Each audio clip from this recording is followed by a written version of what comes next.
With YouTube attacking alternative media, please consider supporting the channel via Patreon for just $1 per month. Link below.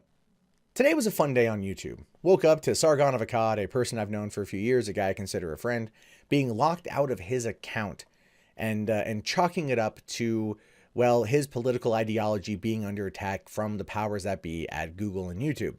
And he's got good reason to think that. He's been targeted before for a multitude of reasons over the course of the past couple of years, but ultimately Sargon, he's just a big old puppet dog. He's a good dude.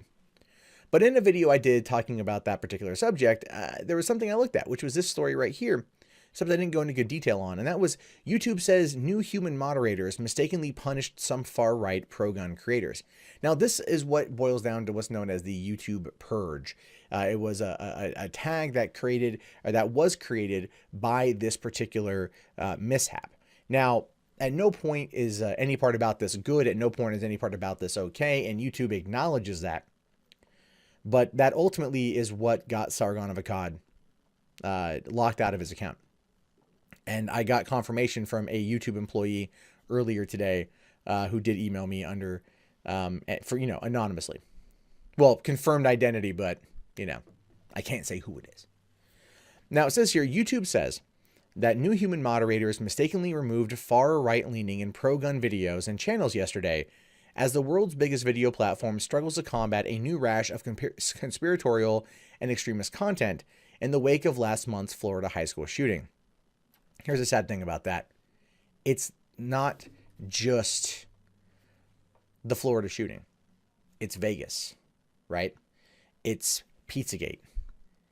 It's all of these other scandals that have happened that find a home on YouTube, that find a home through conspiracy videos and people out there that believe that everything they read on the internet is 100% realistic, having no actual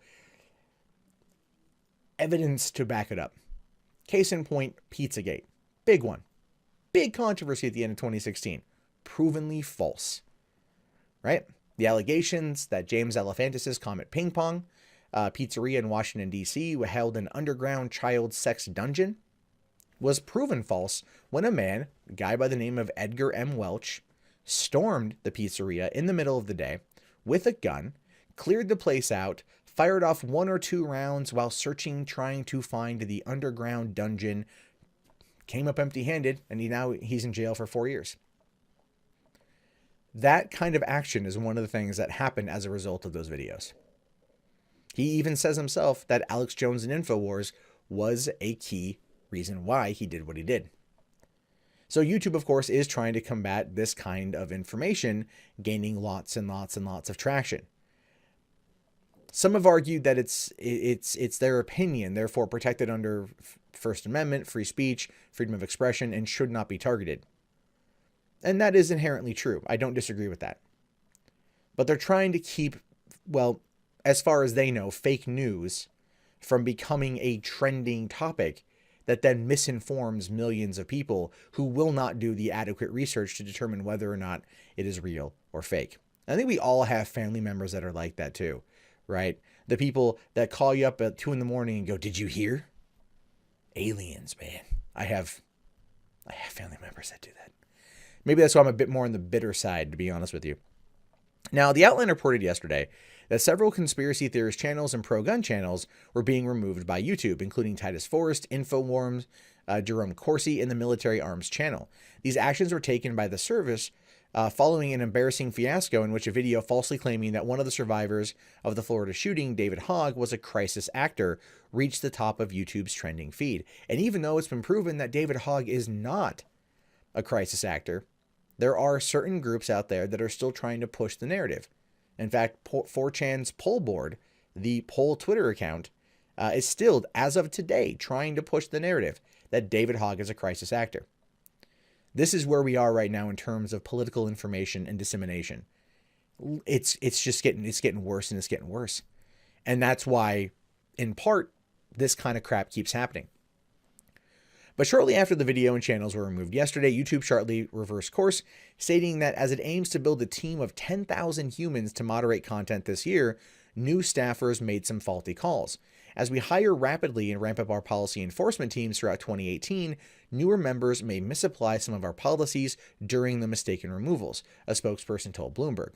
We're continuing to enforce our existing policies regarding human or harmful and dangerous content. They have not changed. We'll reinstate any videos that were removed in error. And that's true. And a lot of them are getting put back. Like I said, Sargon's channel's back. And him and I had a conversation about that earlier today anyway, before he got his channel back. So, and I'm glad he did. Now, I like what Horrorpunks there says. Got to give the conspiracy theorists the right to be wrong. Absolutely. And at no point am I advocating for anyone's channel or voice to be taken down.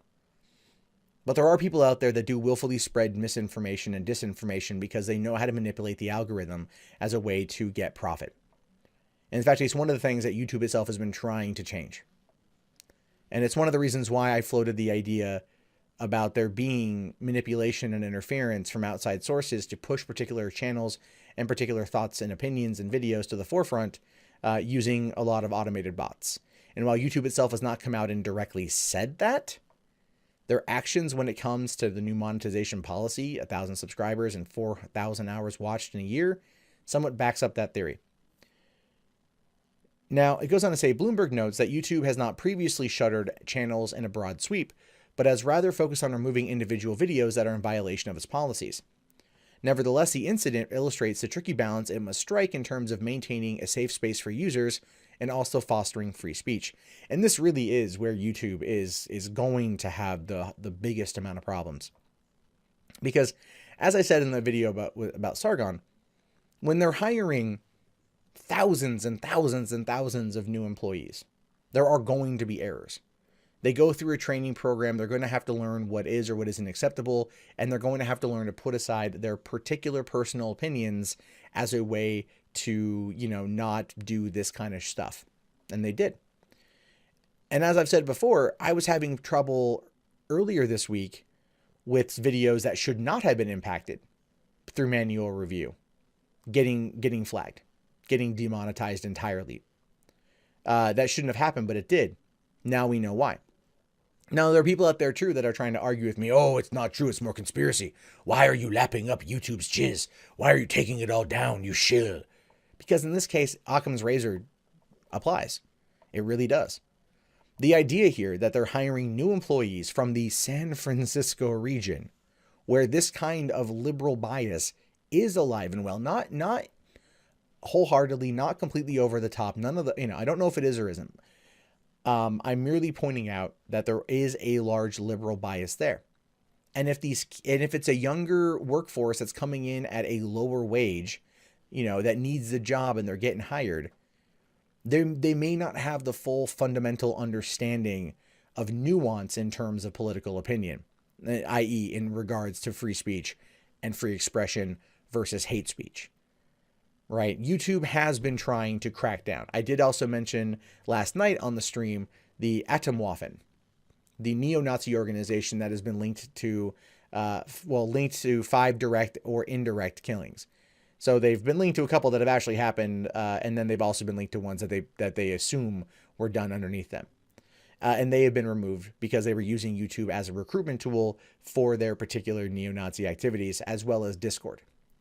So there are actual legit reasons why YouTube is acting the way that it's acting.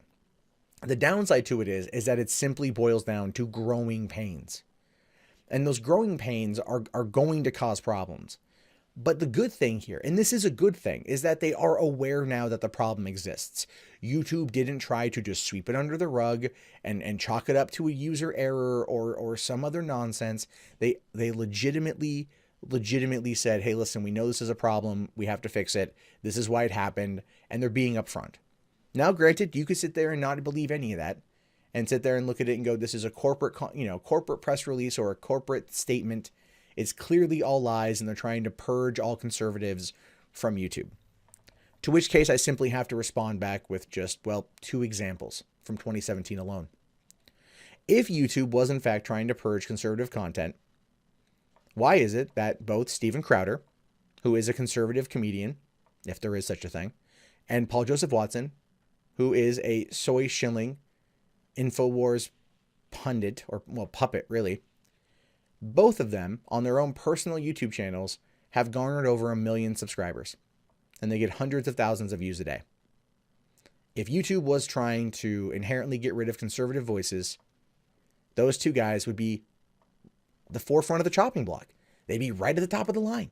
They'd be cut out. Why? Because they would be, well, the loudest voices in the room. And in some respects, they are. So YouTube would have done everything it could to make sure that they went away. They haven't. Because neither one of them have violated policy. That's how it boils down to. Now, the other people that are learning this for the first time, think of it kind of like when Donald Trump has his had his account, suspended, right, on Twitter, and it was an employee on their way out the door, right, low-level employee that probably shouldn't have had access to that, but did. There's not always safeguards in place for these sort of things. Not when you're trusting a human to be the person that's meant to manually review this stuff and manually act on behalf of the company. There's always going to be a problem, but at least we are aware now that it exists. And we now have knowledge and information and acknowledgement of a problem. Therefore, YouTube then can be held even further accountable if this is to happen again. It does finish up here by saying, it is unclear how the incident will impact InfoWars, an outlet owned by Alex Jones that represents one of the biggest conspiracy peddlers in all of YouTube. After receiving one strike for video also claiming Hogg was a crisis actor, The Hill reported yesterday that InfoWars got another strike, which would result in a two-week suspension. However, Jones subsequently said that the second strike has been removed and the channel appears to be posting videos as usual. Now, it's in these situations oftentimes where you get one and then other people try to mass report others. And it may be entirely possible that there are going to be bad actors at Google that come on in, get this job, and then use it as a way to start targeting individuals, start targeting people, based on their viewpoints. And that could be a thing. At no point do I think that could not be a reality. As we've seen, the people who are doing this, getting, they got busted for doing it. They were just having, problems. And I do believe that people who are coming in may not understand. So there's going to be growing pains. The way that I see it is that 2017 was a deconstruction year of YouTube. 2018 will be a rebuilding year of YouTube. As I told Sargon of Akkad earlier today, Logan Paul's Forest video was probably one of the best things that could have happened to all of us who are afraid of this kind of retaliation on a mass wide sweeping scale. 2017 was that retaliation on a massive wide sweeping scale. It was. There's no two ways about it. The apocalypse kicked all of our asses. Everything kicked all of our asses, but we were being punished for the actions of other people. Now, in the wake of Logan Paul's multiple controversies, what we've seen is individuals that are being punished for their individual actions and not having it come at us as a whole. So in that case, we're all better off. The only question now remains is whether or not YouTube is legitimate in how they plan on attacking the problems with fake news and fake media and videos that are clearly not true but are meant to cause division and meant to be full of shit, and whether or not they're going to be able to strike these things down. Honestly, I don't know. But and to be honest, this is my job, this is my career, this is my platform. I love the platform. I'm giving it the benefit of the doubt here. I'm not going to lie. This isn't really the most objective thing on the planet. But all we can do now is wait and see. We have information. They've given us information. And if they screw up, we can use this to hold their feet to the fire. Which could very well happen sooner rather than later.